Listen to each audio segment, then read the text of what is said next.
ครับดินแดนล้านนานั้นในโบราณนั้นกว้างใหญ่ไพศาลเนาะครับนับตั้งแต่สุโขทัยนะครับไปจนถึงปูนนะครับ12ปนานะครับเมืองจีนพูดนะครับอันเนี้ยครับมันเป็นดินแดนล้านนาเก่านะครับมันมี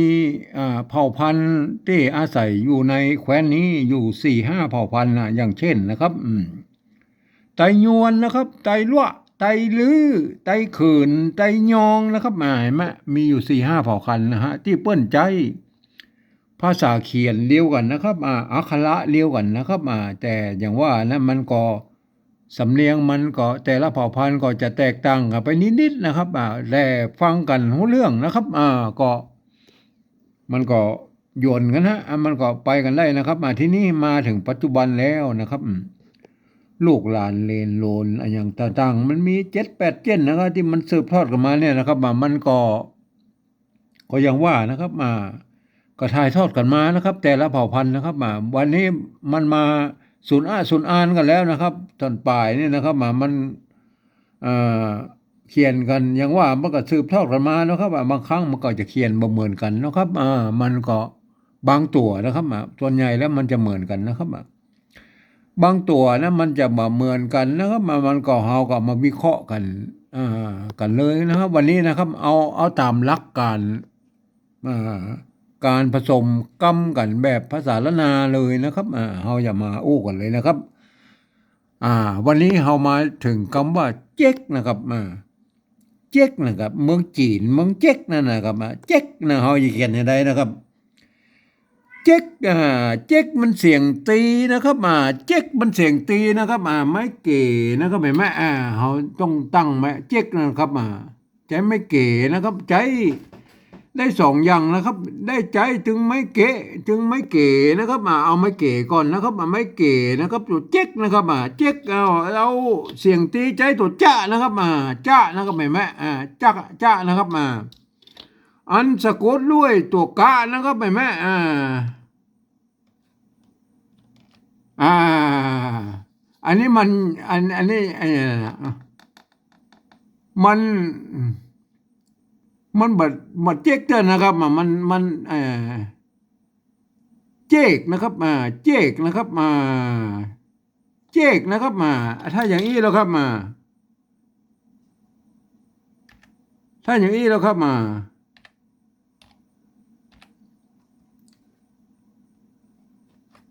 อย่างนี้มันเจกเสียงเอกนะครับอันนี้มันเจกนะครับเจกนะครับอันนี้มันเจกเห็นไหมเอามาเติมใส่ไม้ซัดหรอครับ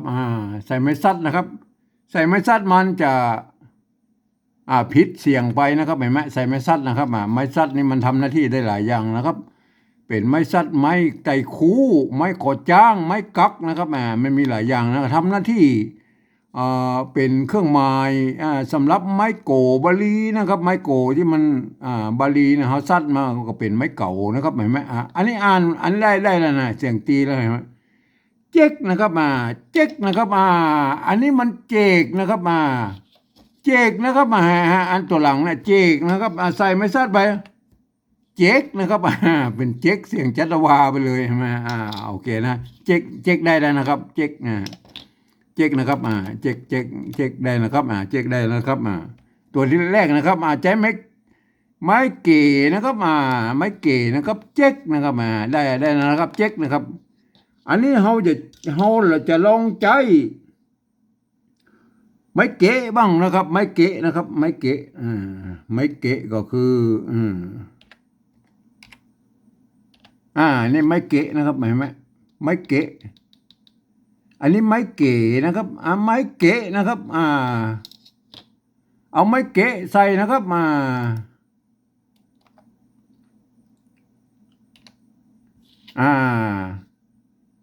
อันนี้ไม้เก๋มันก็เก๋นะครับถ้าตัวจ้านะครับไม้เก๋มันเจ๋นะครับมันเจ๊นะครับตัวจ้าแล้วครับมันเจ๊นะครับเจ๊นะครับเห็นไหม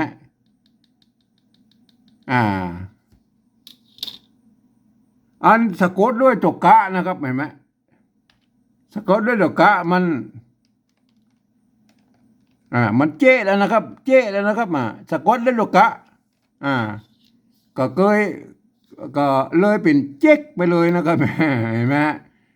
เห็นไหมเอาไม่เก๋ก็ไม่เก๋นะมันก็เขียนแต่ต่างกันนี้นะครับเห็นไหมเป็นเจ๊กไปเลยนะครับตัวนี้มันเจ๊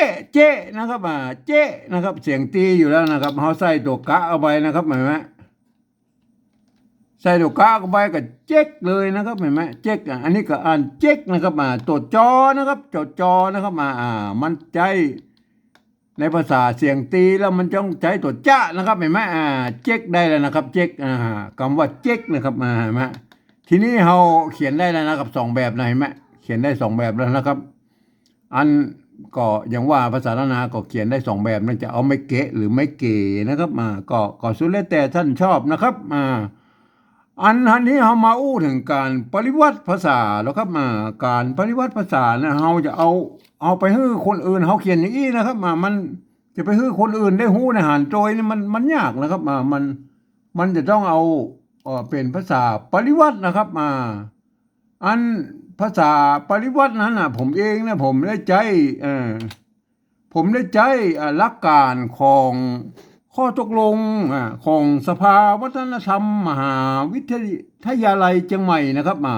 เปิ้นตกลงกันไว้เมื่อปลายปี28นะครับเปิ้นตกลงกันไว้ว่านะครับการปริวัติภาษาธรรมล้านนานั่นโดยเอาภาษาไทยมาเขียนเนี่ยเปิ้นมีอยู่3ระดับนะครับก็คือระดับที่1หรือแบบที่1นั่นเปิ้นจะเอาไว้เขียนลักษิลาจารึกนะครับเอกสารสำคัญในโบราณนะครับเฮาบ่ยุ่งแล้วนะครับทีนี้เฮาบ่ยุ่งเปิ้นจะเอามากู้ไม้เอามาเทียบเครื่องหมายทุกอันไม้กังมนไม้กังไหลอย่างบ่ได้เปิ้นเอามาหมดแล้วครับไม้กงเนี่ย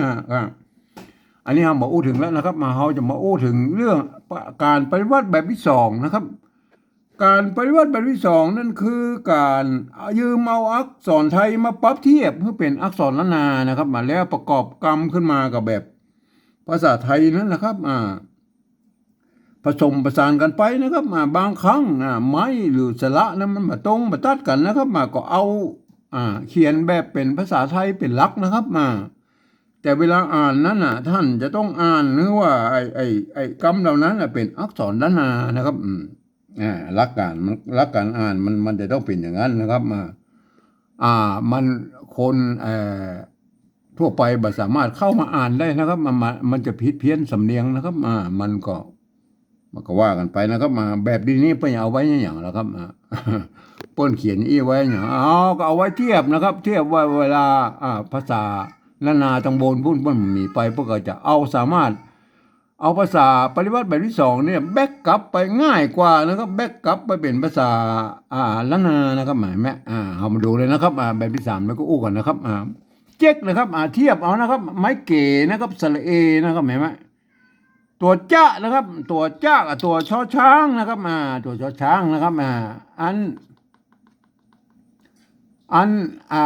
ตัวกะนะครับก็กอไก่นะครับไม้ไต่คู่ไม้ไต่คู่อันนี้ไม้ซัดนี่ทำเป็นหน้าที่ไม้ไต่คู่นะครับเห็นไหมได้แล้วเห็นไหมอันนี้อ่านว่าเจ๊กนะครับไม่ใช่เช็คนะครับต้องอ่านว่าเจ๊กนะครับ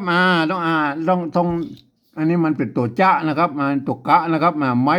ซัดนะครับนวนนี่ไม้ซัดนะครับไม้เก๋นะครับเห็นไหมท่านต้องอ่านเป็นอย่างนั้นนะครับอันตัวที่2แล้วครับไม้เก๋นะครับไม้เก๋นะครับตัวจ้านะครับตัวจ้านะครับสะกดด้วยตัวกะนะครับเห็นไหมสะกดด้วยตัวกะนะครับไม้เก๋นะครับเนี่ยได้เลยเห็นไหมเชกะนะครับเชกะเนี่ยอันนี้มันอ่านว่าเจ๊กนะครับต้นเรื่องนึกว่าไม้เก๋นะครับไม้เก๋นะครับตอนนั้นท่านต้องหันว่าเป็นไม้เก๋นะครับตัวจ้านะครับตัวกะสะกดด้วยตัวกะนะครับเห็นไหมต้องอ่านว่าเจ๊กนะครับเห็นไหมเจ๊กนะอันนี้เป็นภาษาแบบที่2นะครับท่านจะปริวัติมันก็จะต้องพอตำบลเกาเงาบนโดยนะครับว่าเปิ้นมาอย่างไรนะครับเวลาเฮาแบกกลับไปนะครับปริวัติกลับไปอันบนภาษาอันบนมันหายไปนะที่นี้เฮา เขาปริวัติกลับไปมันจะง่ายกว่านะครับ มันจะเหมือนเก้าเงาเปิ้นนะครับที่เปิ้นมานะครับเห็นไหมแบบนี้นะครับท่านตัวนี้ไม่เก๋นะตัวจ้าตัวกะนะครับ ตัวไม่กะนะครับเห็นไหมอันนี้เห็นไหมท่านต้องงูว่าเป็น พ่อเป็นภาษาละนานะครับทีนี้เรามาแบบที่3แล้วครับ การ